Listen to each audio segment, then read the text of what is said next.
Si après mon éloge du conspirationnisme, qui n'est en réalité rien d'autre que l'éloge de la sagesse, tu persistes à croire, lecteur, que le simple fait de qualifier de complotiste une personne qui met en doute la pureté d'un système démocratique suffit à le discréditer, alors tu me contrains à aller encore plus loin. Si tu continues, tel un brave complosophiste, à croire que coller l'étiquette de complotiste sur le front d'une personne a du poids, si tu ne te rends pas compte qu'en faisant cela, tu te discrédites tout seul, je dois te dire autre chose. Tu ne sais pas ce qu'est un homme, ni même un être vivant. Et oui, sache qu'il n'y a rien d'absurde ou d'extraordinaire à vouloir démasquer les complots, car ces derniers sont des choses communes dans la nature, de cet endroit même d'où tu es originaire.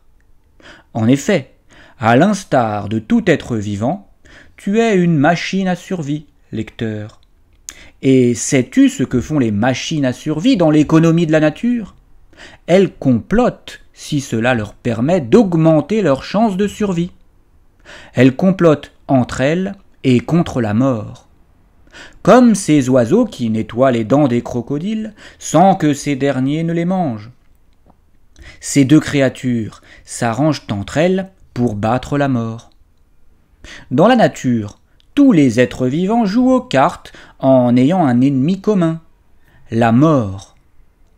Aussi, voit-on fréquemment autour de cette immense table où sont installés tous les êtres vivants, certains d'entre eux comploter contre la mort ou même contre d'autres joueurs dans le but de survivre. Le crocodile et le pluvian du Nil qui lui nettoie les dents en sont un bel exemple.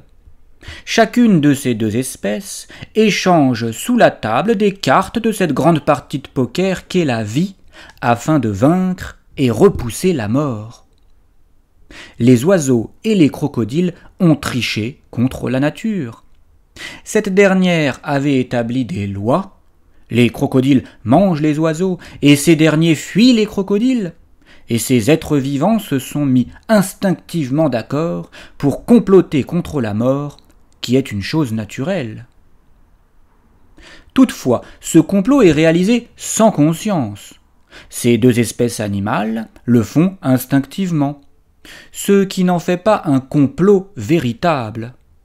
J'aime néanmoins utiliser cet exemple pour faire comprendre que l'homme, qui est autant une machine à survie que le crocodile ou le pluvian du Nil, est, à l'instar de tous les autres êtres vivants sur Terre, programmé pour comploter et ne s'en privera pas si on ne l'en empêche pas. Comploter contre la mort, mais aussi contre ses ennemis ou ses propres frères, ses concurrents, si cela peut augmenter ses chances de survivre et donc de vaincre momentanément la mort.